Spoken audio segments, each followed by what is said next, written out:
Nammo, good morning. It's May 13th, 2020. We're here for our daily practice check-in. Listen, listen, listen. This beautiful sound calls us back to our true home.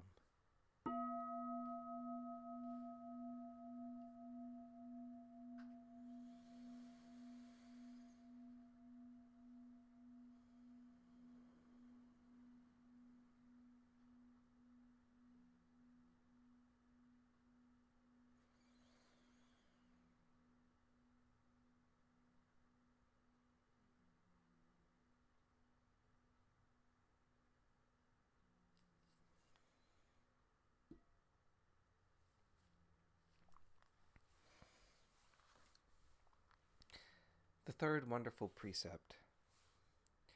Aware of the suffering caused by sexual misconduct, I vow to cultivate responsibility and learn ways to protect the safety and integrity of individuals, couples, families, and society.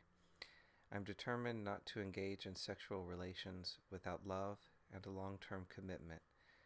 To preserve the happiness of myself and others, I'm determined to respect my commitments and the commitments of others.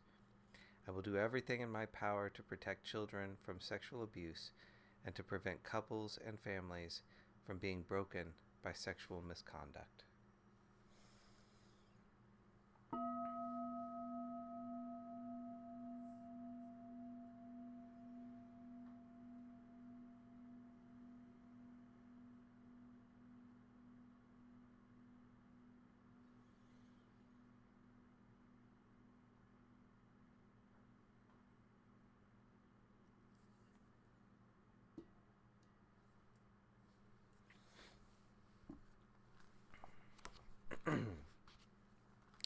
Today's reading from Ajahn Sucitto's book Kamma and the End of Kamma is on view, insight, and self.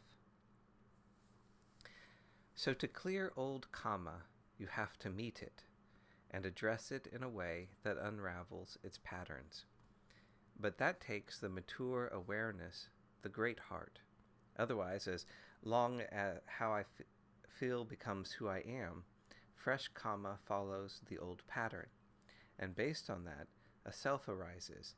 Me as bright, me as needy, me as important, me as misunderstood. I get to feel bound by those persona.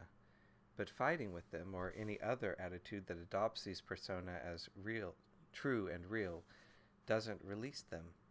Because the notion I am is the result, not the agent, of the Kamma it's trying to deal with.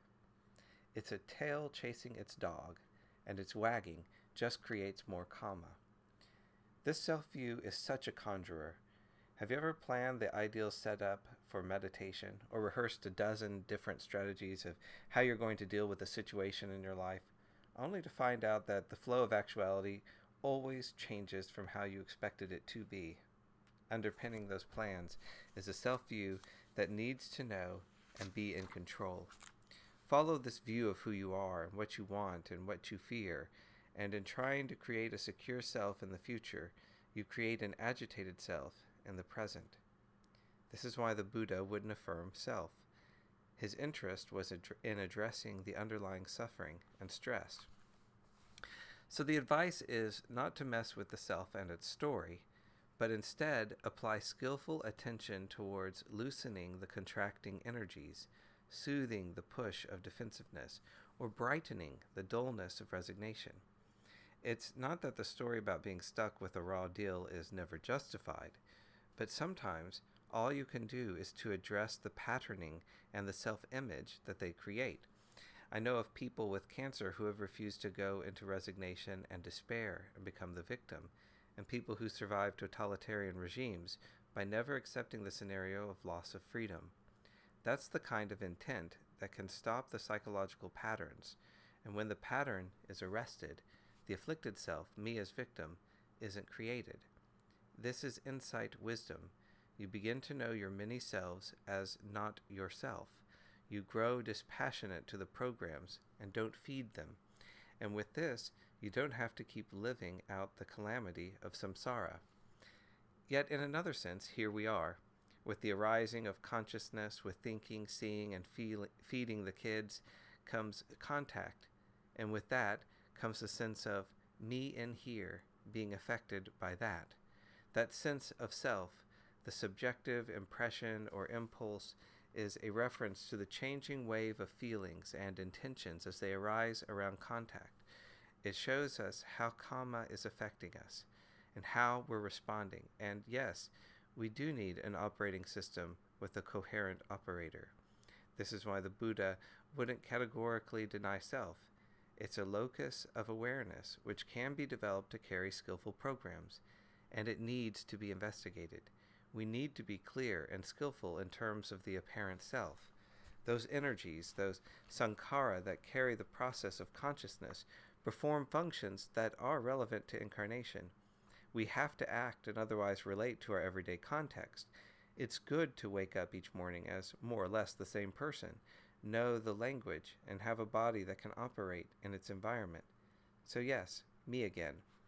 But in knowing that any sense of self is a function of consciousness rather than an identity, we learn how to be an individual within a world of nature and other people, rather than dismiss the concerns of others, be self-obsessed or demanding.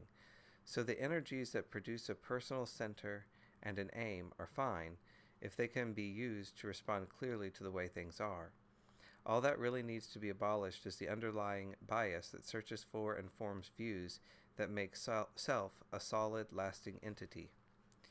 View is the instigator of Kamma. As you believe, so do you act. View is a magnet that attracts the energy of will and inclinations. Develop a certain attitude, and you can be sure that your mind will assemble a reality out of that.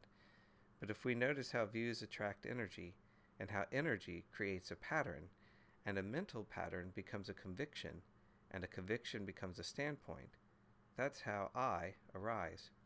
So as long as there is the need for a standpoint, a need to be and to prove, then that need will support a self-view.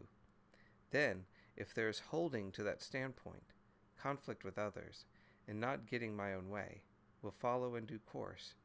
But if energy can go another way, generating a pattern of groundedness, of empathy, of great heart, the view can shift. It clears with the insight that all this stuff, all this energy is invoked by sankhara, shaped by consciousness, given meaning by perception, resonating with feeling, productive of intention, resulting in effects. All this is changing, insubstantial. There is no self in this, and no self can be established apart from this. We therefore act with integrity and don't hang on, and there's no stress, no weight in that.